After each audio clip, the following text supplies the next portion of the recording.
Cuando mi novela se convirtió en bestseller, una escritora reveló que había plagiado el diario de su abuela, un secreto que desenterró de mi época como su asistente y que destrozó mi reputación literaria. El rugido de la ovación era un sonido físico, una ola cálida y atronadora que me empujaba hacia adelante, hacia el atril donde mi nombre, Elías Torres, brillaba junto al título de mi libro.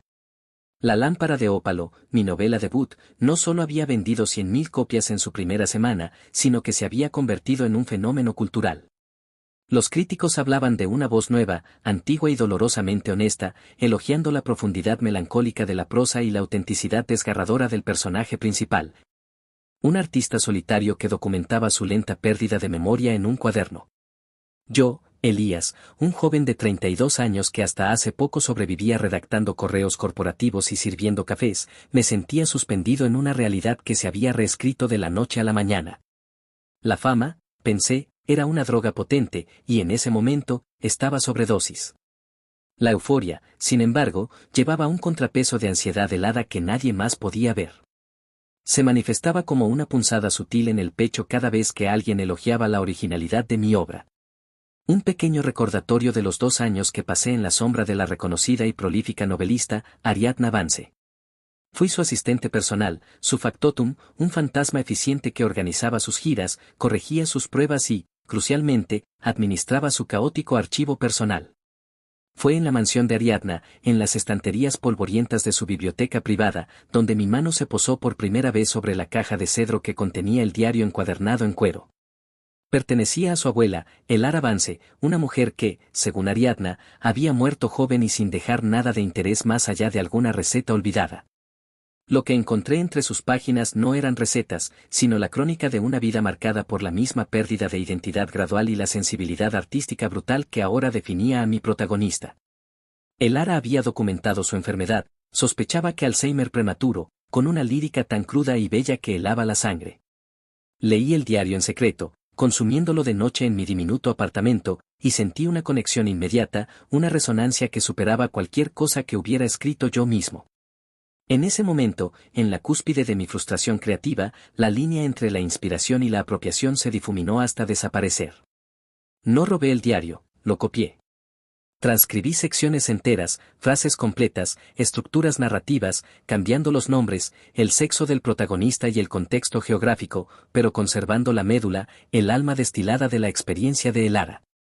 Ariadna no lo notó. Estaba demasiado ocupada con su propia fama y sus plazos. Cuando le entregué mi manuscrito, ella lo hojeó con desinterés profesional, me dio un abrazo condescendiente y me deseó suerte. 2 años después, con la lámpara de ópalo en la cima de las listas, Ariadna seguía siendo una figura en la periferia de mi éxito, un recuerdo incómodo. Pero esa noche, mientras los flashes de las cámaras iluminaban el escenario de la librería más grande de Manhattan, vi una figura familiar en la parte de atrás.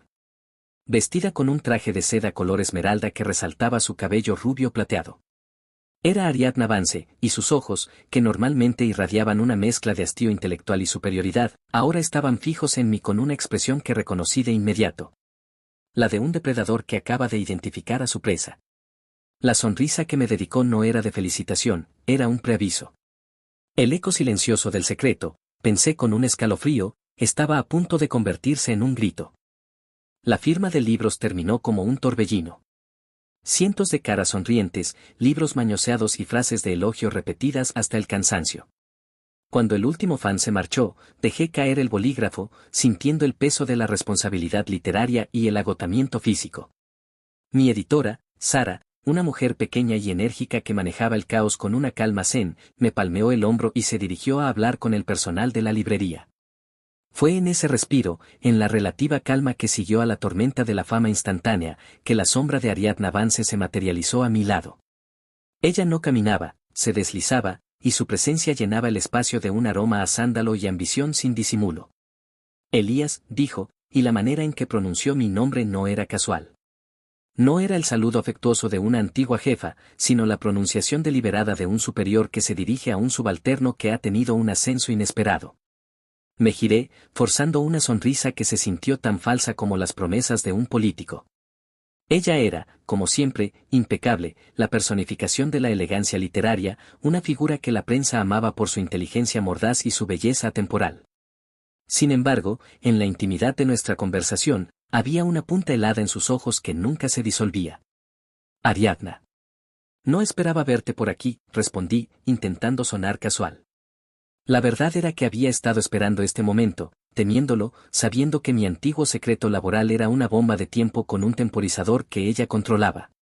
Ella se inclinó ligeramente, una pose que siempre adoptaba cuando estaba a punto de soltar una crítica disfrazada de cumplido. Querido, ¿por qué no? Debo apoyar a mis proteges.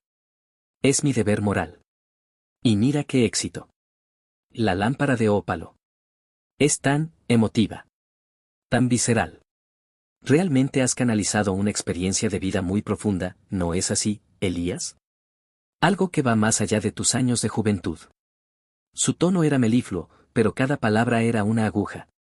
Ella no estaba preguntando, estaba afirmando, y la leve elevación de su ceja derecha era una pregunta sin formular sobre la procedencia de esa profundidad. Me sentí de nuevo en su mansión, sudando bajo la presión de sus demandas, el joven asistente que ella veía como un par de manos competentes y poco más. Simplemente, encontré la voz correcta para la historia que quería contar, murmuré, sintiendo como el calor subía por mi cuello. Agarré un vaso de agua de la mesa auxiliar, mis dedos temblando ligeramente. Tenía que desviar la conversación, cambiar el equilibrio de poder. Por supuesto. La voz, Ariadna continuó, con una sonrisa que no tocaba sus ojos. Me recordó a algo que leí hace mucho, mucho tiempo.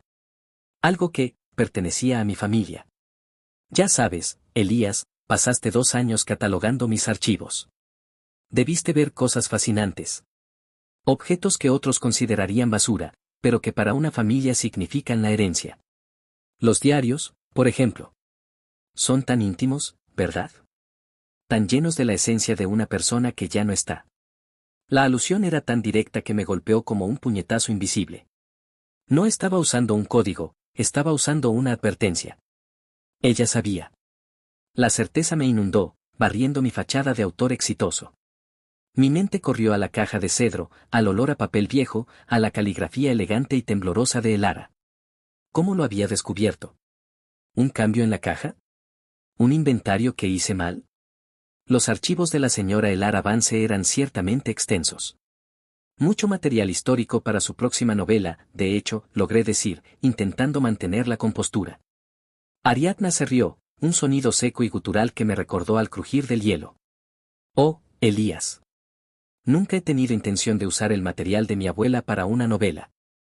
Es demasiado personal. Demasiado sagrado. Pero me alegra que al menos alguien haya encontrado inspiración en ellos, aunque sea de una forma no convencional. Se acercó más, bajando la voz hasta un susurro venenoso que solo yo podía escuchar.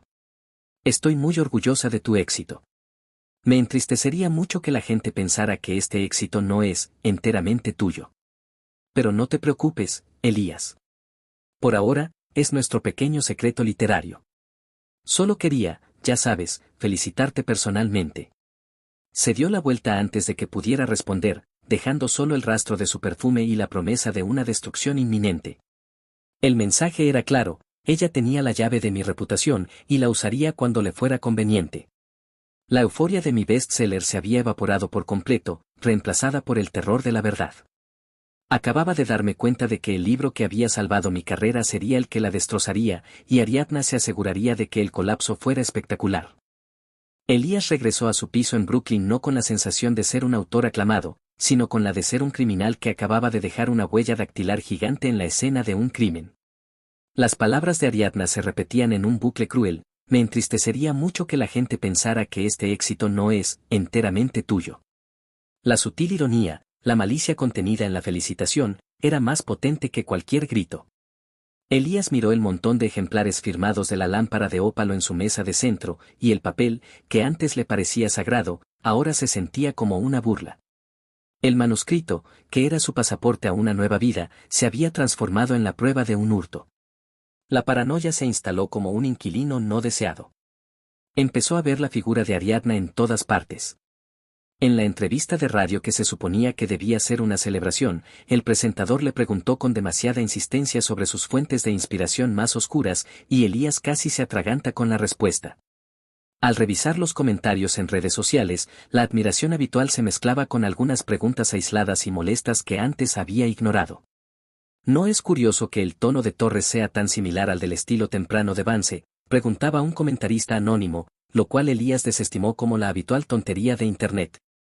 Pero ahora, cada comentario era una potencial señal de que Ariadna ya estaba sembrando dudas, preparando el terreno. A la semana siguiente, recibió una invitación a una cena literaria exclusiva en la mansión de un coleccionista de arte. Elías dudó, pero Sara, su editora, insistió: tienes que ir, Elías. Es donde se hacen los contactos, donde se cementa el estatus. Aceptó a regañadientes. Al entrar en el salón palaciego, sintió un escalofrío. Ariadna estaba allí, por supuesto, en el centro de un grupo de editores influyentes y periodistas culturales. Lo que fue más inquietante fue cómo manejó su interacción. No lo confrontó. En cambio, lo trató con una amistad visiblemente exagerada, una actuación pública de mentoría. Ahí está mi brillante Elías, anunció a una crítica del New York Review of Books. No puedo creer la suerte que tuve de tenerlo a mi lado. Él sabe dónde están todos mis secretos, ¿verdad, querido? Sabe exactamente cómo funciona mi mente, de cerca. Elías se sintió como una marioneta cuyas cuerdas Ariadna tiraba suavemente. Ella no lo estaba difamando, lo estaba asociando. Estaba haciendo que su éxito pareciera una extensión de su propia influencia. Al implicar que él estaba tan cerca de su trabajo, estaba plantando la idea de que su voz no era original, sino una mera réplica o, peor, una derivación del universo Vance. Los invitados lo miraban con una mezcla de curiosidad y un nuevo escepticismo. Elías notó que la crítica del review tomó una nota discreta en su teléfono. La red se estaba tensando. El punto de inflexión de la noche llegó cuando un editor, un hombre con una reputación de ser excesivamente directo, le preguntó a Elías: ¿es cierto el rumor de que la lámpara de ópalo se basó en los archivos de la señora Vance? Un rumor tonto, claro, pero has trabajado con ella. Elías sintió que el mundo se detenía. El rumor tonto era la verdad, y ya había salido de los límites de la malicia privada de Ariadna para entrar en el dominio público. No, en absoluto, respondió con demasiada prisa, el sudor frío recorriéndole la espalda. Mi libro es una obra de ficción completamente original. La señora Vance solo me inspiró a creer en mi propia capacidad.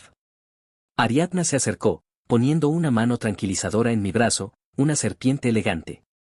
Es natural que la gente intente encontrar atajos en el éxito, querido Elías. Los grandes libros siempre tienen rumores. No te preocupes. Tú y yo sabemos la verdadera historia de cómo se escribió. Su mirada era un cuchillo. La verdadera historia no era la que yo contaba, sino la que ella tenía guardada. Elías comprendió que el juego había terminado. Ariadna no esperaría más, ella había cumplido su objetivo de sembrar la duda y ahora solo quedaba la ejecución.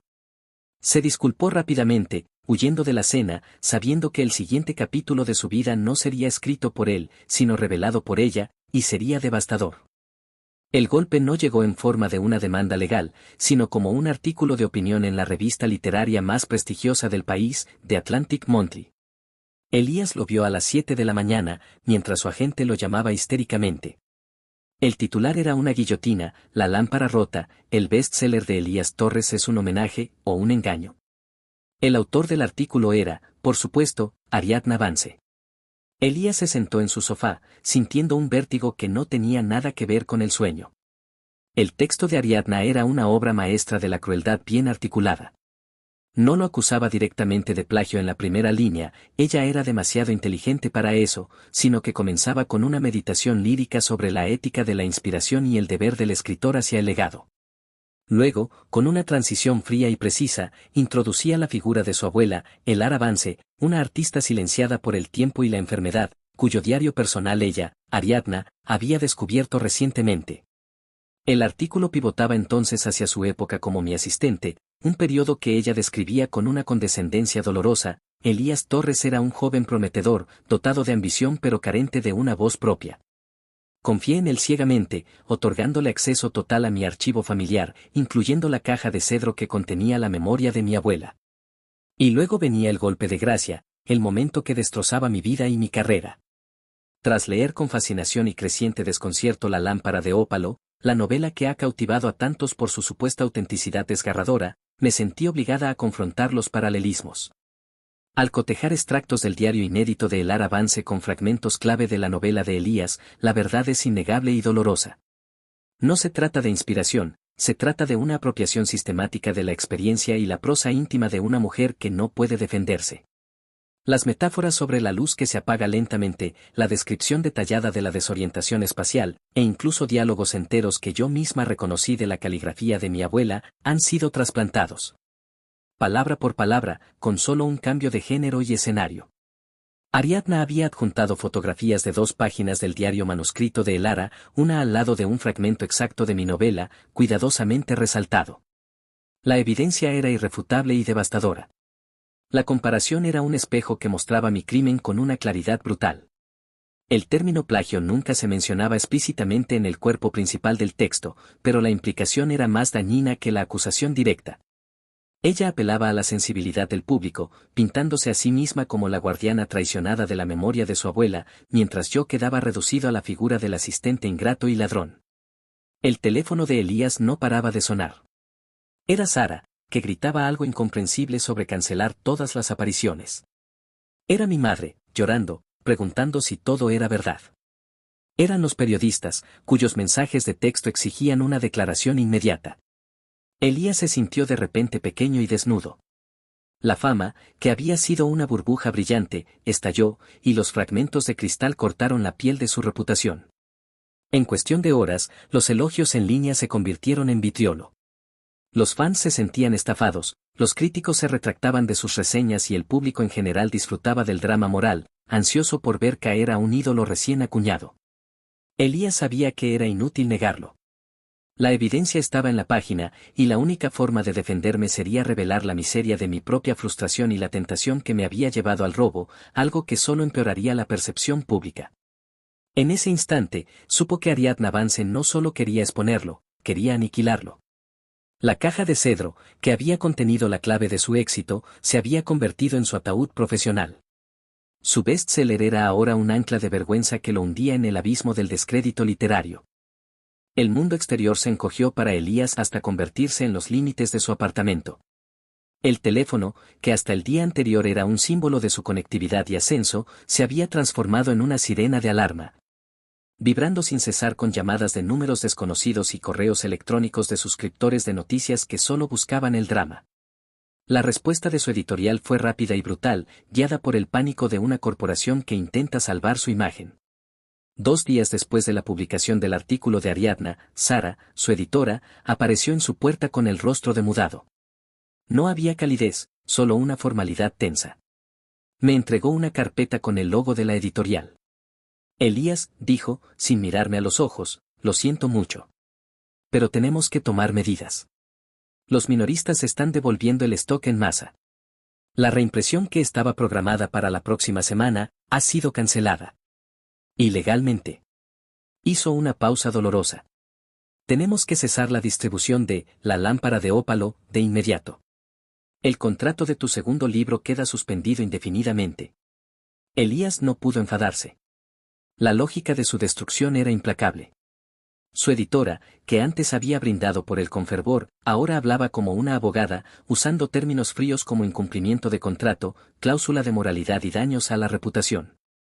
Lo peor fue que el tono de Sara no era el de una traidora, sino el de una víctima colateral. La editorial se enfrentaba a posibles demandas por parte de los herederos de Elar Avance, dirigidas por Ariadna, por supuesto, y mi ruina era el daño colateral necesario para su supervivencia.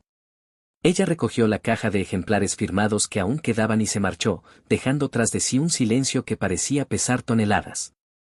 El aislamiento se profundizó. Las llamadas de los amigos se hicieron menos frecuentes, reemplazadas por mensajes de texto ambiguos que terminaban con la frase mantente fuerte, la frase de la gente que no sabe qué más decir. Elías sabía que el miedo al contacto era real, nadie quería ser asociado con el ladrón literario. Yo era ahora un paria, un contaminante tóxico en el ambiente cuidadosamente curado de la comunidad literaria. Intentó escribir. Necesitaba desesperadamente una defensa, una forma de explicar la complejidad de la tentación y el momento en que la línea se borró. Se sentó ante el teclado, pero el cursor parpadeaba en blanco, un testigo mudo de su impotencia. Las palabras, que antes fluían de forma tan natural, aunque robada, ahora se sentían inertes. Se dio cuenta de que no solo había plagiado la obra de Elara, sino que había perdido su propia voz en el proceso. La culpa y la vergüenza eran bloqueos creativos insuperables. Un día, mientras hojeaba viejos álbumes de fotos en un intento de anclarme en algo que pareciera real, encontró una foto de su antigua oficina en la mansión de Ariadna. En ella, detrás de él, se veía un estante con la caja de cedro apenas visible. Elías sintió un punzada de algo más que culpa, rabia. Rabia porque Ariadna no solo había expuesto mi plagio, lo había usado para elevar su propia figura. En el Atlantic Monthly, ella había anunciado al final del artículo que, para honrar la memoria de su abuela, publicaría el diario de Elara, con una extensa introducción sobre la importancia de la autenticidad en el arte. Ella había convertido mi crimen en la plataforma para su próximo gran proyecto. Elías entendió entonces que esta no era una cuestión de justicia, sino de poder y ajedrez literario. Ariadna no solo me había arruinado, sino que había tomado la fuente de mi éxito, la había limpiado de mi contaminación y la estaba reempacando para su propio beneficio. La indignación, mezclada con el dolor de la pérdida, fue lo primero que sintió que no estaba completamente manchado por la culpa. Mientras miraba la foto, una idea oscura y desesperada comenzó a tomar forma en el fondo de su mente. Sabía que no podía negar el plagio, pero tal vez podía intentar recontextualizarlo, buscando una pieza faltante en la historia que Ariadna había elegido no contar. La desesperación de Elías no era un lamento pasivo, era una energía oscura y concentrada que lo impulsaba a la acción. Sabía que no podía recuperar su reputación, pero si no podía salvarse, al menos intentaría arrastrar a Ariadna Vance consigo. Su mente de antiguo asistente, meticulosa y entrenada para el archivo, se activó. Tenía que haber algo. Algo que Ariadna había pasado por alto en su prisa por capitalizar el escándalo. Mi enfoque se centró en la figura de Elara Vance. Ariadna la había presentado como la mártir del arte, una mujer cuya obra póstuma estaba siendo publicada por su noble nieta. Pero durante mi tiempo como asistente, Elías recordaba haber leído más que solo el diario. Recordaba haber visto cajas y más cajas de correspondencia antigua, notas, borradores de poemas e incluso algunos contratos legales muy desactualizados en ese mismo archivo que yo había gestionado. La pregunta clave era, ¿qué había hecho Elara Vance con su trabajo antes de que su enfermedad la silenciara? Elías comenzó su búsqueda en la única arma que le quedaba, Internet, que paradójicamente era el mismo lugar que había amplificado su caída. Buscó el nombre completo de Elara Vance, la ciudad donde había vivido y los años en los que el diario fue escrito. La mayoría de las búsquedas arrojaban el artículo de Ariadna o las notas de prensa sobre la inminente publicación del diario. Pero Elías se adentró más allá de la primera página de resultados, buscando registros antiguos y notas a pie de página oscuras. Una tarde, después de horas de navegar por archivos de universidades y repositorios literarios poco conocidos, encontró una referencia que le hizo detener el aliento. Era una nota escueta en el boletín de una pequeña editorial de poesía de los años 70, que anunciaba la recepción de un manuscrito titulado Apuntes para una lámpara rota, de una autora llamada E. Vance. No había más detalles, solo el título intrigante y el nombre. La conexión era tenue, pero explosiva. Apuntes para una lámpara rota. Mi novela se llamaba La lámpara de ópalo. ¿Podría ser una coincidencia? La enfermedad de Elara había sido un proceso lento, y el diario que Elías había plagiado era la crónica de su deterioro. Pero si ella había intentado publicar antes de que su condición fuera incapacitante, esto reescribía la narrativa de Ariadna. Elías dedicó la semana siguiente a rastrear a la editorial de poesía. Descubrió que había cerrado hacía décadas, pero la fundadora, una anciana llamada Beatrice Sterling, aún vivía en una comunidad de artistas jubilados en Oregón. Mi presupuesto era escaso y mi reputación inexistente, pero sabía que necesitaba más que un fragmento de texto para mi defensa, necesitaba un testigo. Compré el billete de avión más barato a Portland y, sin decirle a nadie, me dirigí a la costa oeste. Durante el largo vuelo, Elías repasaba las implicaciones. Si Elara Vance había intentado publicar una versión preliminar de su diario o un trabajo basado en él, significaría que la obra no era un legado sagrado e intocable como Ariadna había afirmado. Podría significar que la propia Elara había deseado que su historia saliera al mundo, y que Ariadna, al silenciar ese intento y luego publicar la obra como un acto de homenaje póstumo, estaba en realidad ocultando el deseo original de su abuela. Al llegar, me sentí como un detective degradado, huyendo del escándalo. Encontré a Beatrice Sterling en un bungalow diminuto repleto de libros y el olor dulce de la vainilla. Era una mujer de ojos vivaces y memoria aguda. Al principio, dudó en hablar con el autor plagiario. Pero cuando Elías le mostró el fragmento del boletín y le explicó la historia de la caja de cedro y Ariadna, la mujer sintió curiosidad. Beatrice asintió lentamente. Sí, recuerdo a la chica, Elara. Vino aquí, sí. Me entregó un manuscrito. Un libro de prosas poéticas, muy crudas, muy poderosas. Era sobre la pérdida de la memoria, el miedo. Se llamaba Apuntes para una lámpara rota, y era, bueno, inolvidable. Pero su nieta, Ariadna, vino después. Elías sintió que el pulso se le aceleraba. Ella, vino a hablar de la publicación. Beatrice suspiró, su mirada se perdió en el pasado. No. Vino a detenerla. Dijo que el manuscrito de Elara era demasiado íntimo y desordenado, y que la familia prefería que no se publicara. Dijo que su abuela estaba enferma y no estaba en su sano juicio para tomar decisiones editoriales. Yo tenía el manuscrito original, Elías. Pero ella me convenció, me lo quitó y me hizo prometer que lo olvidaría. Dijo que yo estaría interfiriendo con la voluntad de la familia. Me hizo sentir culpable. Elías lo entendió. Ariadna no solo había robado la oportunidad de Elara de ser publicada, lo había hecho con el propósito expreso de controlar la narrativa y asegurar que nadie pudiera publicar la obra de su abuela sin su consentimiento. Ella no era la guardiana, era la carcelera. Y lo más importante, ella poseía el manuscrito original que Elara había intentado publicar, una prueba más allá del diario. ¿Y qué pasó con esa copia, Beatrice? ¿Sabe dónde está ahora?, preguntó Elías, con una nueva esperanza encendida en sus ojos. Si pudiera encontrar ese manuscrito, podría exponer la hipocresía de Ariadna. La revelación de Beatrice Sterling, la editora jubilada, fue el combustible que necesitaba Elías. El plagio de Elías era innegable, sí, pero la hipocresía de Ariadna Vance era un arma mucho más potente. Elara Vance no había sido una autora silenciada por el destino, sino por su propia nieta, que temía que la publicación desordenada de su abuela afectara la imagen pulcra y literaria de la familia Vance. Ahora, Ariadna se presentaba como la heroína que rescataba un legado, cuando en realidad lo había manipulado desde el principio. Elías sabía que la clave para la confrontación final era el manuscrito original de Apuntes para una lámpara rota.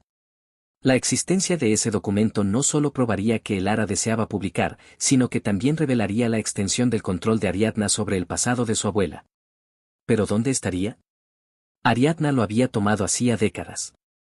Elías regresó a Nueva York, operando ahora en la sombra. Había trabajado como el asistente de Ariadna durante 2 años, y conocía sus hábitos, sus manías y, lo más importante, su sistema de almacenamiento. Ariadna era una acumuladora organizada. Nunca tiraba nada que tuviera valor percibido. Si el manuscrito existía, estaría en un lugar de seguridad, un lugar que ella creería inaccesible para mí. Recordó el cuarto de invierno en la mansión de Ariadna.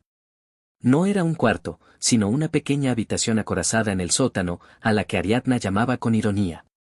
Oficialmente, guardaba seguros y vinos finos.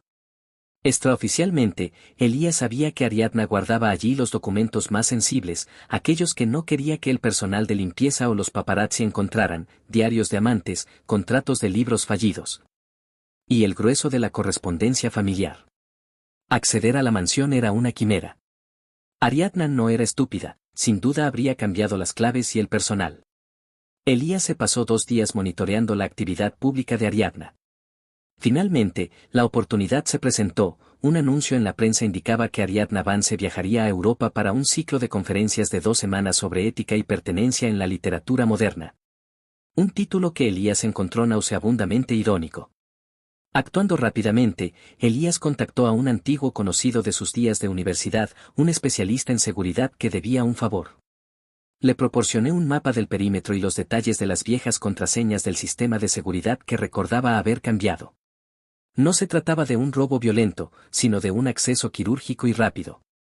Una noche oscura y fría, Elías estaba de vuelta en la propiedad de Vance. Se sintió como un intruso en su propia vida pasada. Las defensas de la mansión habían sido actualizadas, pero el especialista en seguridad había logrado desactivar una cámara exterior y abrir la cerradura de servicio del ala este. Elías se deslizó en el silencio opulento de la casa, el olor a cera y libros viejos lo golpeó con un recuerdo opresivo. Se dirigió al sótano. La puerta del cuarto de invierno era de acero sólido, protegida por un teclado numérico. Elías recordó un detalle trivial, el cumpleaños de la abuela, el Ara Vance. Tecleó la fecha. La puerta emitió un clic suave y se abrió con un silbido metálico. Dentro, no había solo botellas de vino, había filas de archivadores de metal. Buscó frenéticamente bajo la etiqueta documentos el Ara Vance, correspondencia. Estaba el diario, el original que yo había plagiado, envuelto en una bufanda de seda.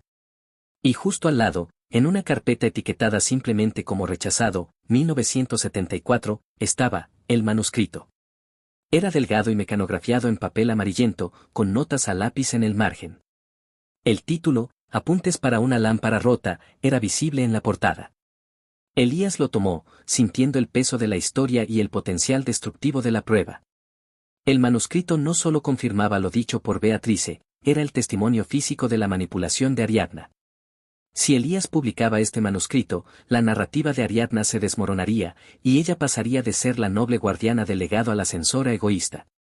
Mientras salía, con el manuscrito escondido bajo mi abrigo, Elías supo que el juego había cambiado. Ya no estaba luchando por mi inocencia, que había perdido, sino por la verdadera historia de Elara. Mi reputación estaba destrozada, pero ahora tenía la munición para destrozar la suya y, al hacerlo, quizás redimir una parte de la obra que había robado. El siguiente paso no sería una defensa, sino una publicación. Con el manuscrito Apuntes para una lámpara rota en su poder, Elías sintió una claridad fría que había estado ausente desde su caída.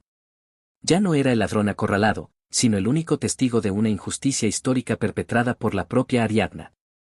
Mi objetivo no era limpiar mi nombre por completo, sabía que mi plagio era un hecho ineludible, sino exponer la hipocresía de Ariadna y, de alguna manera, liberar la voz de Elara Vance, la verdadera autora. Elías sabía que no podía simplemente publicar el manuscrito de forma independiente, Ariadna lo aplastaría con litigios. Necesitaba un aliado influyente y, sobre todo, una plataforma mediática que la gente no pudiera ignorar. Elías pensó en el New York Review of Books, la misma publicación que Ariadna había utilizado para tejer su red de mentiras en la escena literaria. Contacté al editor en jefe, Mark Sullivan, un hombre de reputación severa, conocido por su absoluto desprecio por los escándalos fabricados y su respeto por la historia literaria. La llamada con Sullivan fue la más difícil de la vida de Elías. Sullivan fue inicialmente frío, casi despectivo. Señor Torres, no tengo tiempo para las excusas del plagio. El daño está hecho. Lo sé, señor Sullivan, respondí con una calma ensayada. No le estoy pidiendo una defensa, le pido que considere una nueva verdad sobre Elara Vance. Ariadna Vance ha creado un mito del legado, pero yo tengo la prueba de que su abuela deseaba publicar y que Ariadna lo impidió. Elías le contó la historia de Beatrice Sterling y la existencia del manuscrito Apuntes para una lámpara rota. Sullivan se mantuvo en silencio durante lo que pareció una eternidad. Finalmente, su tono cambió, envíeme una copia digitalizada del manuscrito y todos los detalles que pueda sobre su procedencia. Si esto es cierto, no se trata solo de un escándalo de plagio, es un caso de censura y manipulación editorial. Envié el material inmediatamente. 2 días después, Sullivan me llamó de nuevo. Su voz era firme, ya no desconfiada, sino motivada. Elías, el manuscrito es auténtico. Y la diferencia entre el borrador de 1974 de Elara y la versión de su diario que Ariadna va a publicar es reveladora. Ella ha editado partes que no le convenían. Publicaremos la historia, pero no como un artículo de opinión. Será una investigación editorial profunda. La bomba editorial se programó para el viernes siguiente. Se tituló El secreto silenciado, cómo Ariadna Vance controló el legado de Elara y la trágica verdad detrás de La lámpara de ópalo. El día de la publicación, el efecto fue inmediato y eclipsó incluso el escándalo de mi propio plagio. El artículo no solo reveló la existencia del manuscrito de 1974 y el testimonio de Beatrice, sino que contrastó las 3 versiones de la obra: 1, el manuscrito original de Elara, que mostraba su deseo de publicar; 2, el diario íntimo que yo había plagiado, que era la versión que Ariadna usaba; y 3, mi novela, La lámpara de ópalo. El artículo concluía con una condena devastadora: Elías Torres es un plagiario confeso, pero Ariadna Vance es una manipuladora de la historia literaria. Ella no es la guardiana del legado, sino su carcelera, silenciando la voz de su propia abuela por décadas para luego publicarla en un intento de capitalizar el escándalo de Torres. La atención se desvió por completo de Elías. La rabia del público, que antes se centraba en el ladrón, ahora se dirigía a la controladora. Ariadna, que estaba en medio de su ciclo de conferencias en París, se convirtió en el blanco de un furor mediático sin precedentes. Los periodistas no preguntaban por mi plagio, preguntaban por la censura de Elara Vance. Las llamadas a mi editorial cesaron. Las redes sociales se inundaron con el hashtag #libertad para Elara. Elías había perdido su carrera, pero había ganado una batalla por la verdad. Mi teléfono sonó una última vez esa noche. Era un número bloqueado. Cuando respondí, escuché la voz de Ariadna, distorsionada por la furia y el océano. Has perdido tu carrera, Elías. ¿De verdad crees que la mía se va a ir tan fácil? Yo tengo el dinero y los contactos. Esto no ha terminado. Me aseguraré de que tu nombre se borre de todos los archivos. Su amenaza fue un eco inútil. Yo ya había perdido todo, y la verdad de Elara era ahora un fuego que ella no podía extinguir. El escándalo de la doble revelación se disipó tan rápido como había surgido, dejando una estela de ceniza sobre las carreras de Elías Torres y Ariadna Vance. La reputación literaria de Ariadna no se borró, pero quedó permanentemente manchada por la acusación de censura y manipulación. Ella perdió contratos de libros, fue retirada de varios comités literarios y sus conferencias, que antes eran ovacionadas, se convirtieron en plataformas para preguntas incómodas sobre su abuela. Su figura se transformó, pasando de ser una intelectual vivirda a una figura divisiva marcada por su ambición despiadada. Para Elías, el resultado fue paradójico. Aunque mi plagio seguía siendo un hecho innegable, mi acto final de exposición me granjeó una extraña forma de redención mediática. Fui el plagiario que, al final, se convirtió en el defensor de la verdad de la autora que había robado. Elías nunca recuperó mi contrato con la editorial grande, y la lámpara de ópalo permaneció fuera de circulación, un recordatorio de mi error. Sin embargo, el editor, Mark Sullivan, del New York Review of Books, me ofreció un contrato para escribir una crónica completa del escándalo, una pieza de no ficción que explorara la ética del plagio, la manipulación editorial y el sacrificio de la verdad por la fama. Elías aceptó, sabiendo que este nuevo proyecto era la única forma de volver a escribir con una conciencia limpia. El destino del manuscrito de Elara fue el verdadero punto de cierre. Elías, actuando a través de su nuevo abogado, entregó tanto el diario íntimo como el manuscrito Apuntes para una lámpara rota a un fideicomiso independiente bajo la supervisión de un departamento de patrimonio literario universitario. El acuerdo fue claro: la obra de Elara Vance sería publicada en su totalidad, incluyendo las notas a mano de la autora, tal como ella las había concebido, y sin intervención editorial de la familia Vance. El fideicomiso decidió publicar una edición facsímil de Apuntes para una lámpara rota, honrando el intento original de publicación de Elara de 1974. Por primera vez, Elara Vance tendría su propia voz, libre de la agenda de su nieta y del plagio de Elías. Elías nunca volvió a hablar con Ariadna.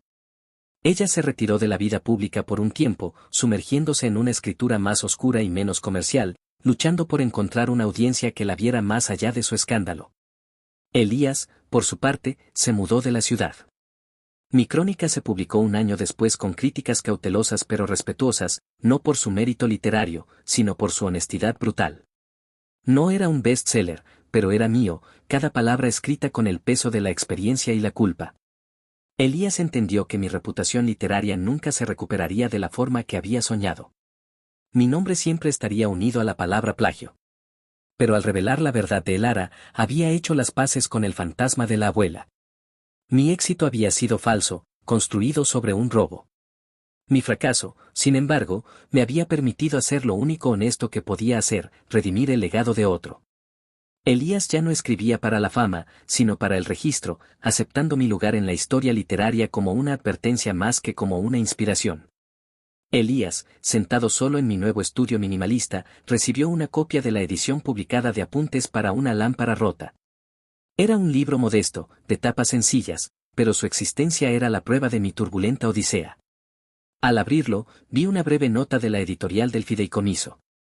En el prefacio, se mencionaba la contribución de Elías Torres al descubrimiento de la voluntad original de la autora, un eufemismo que Elías aceptó con una sonrisa melancólica. El eco del secreto ya no era un grito de terror, sino un susurro de justicia que finalmente había encontrado su camino hacia la luz.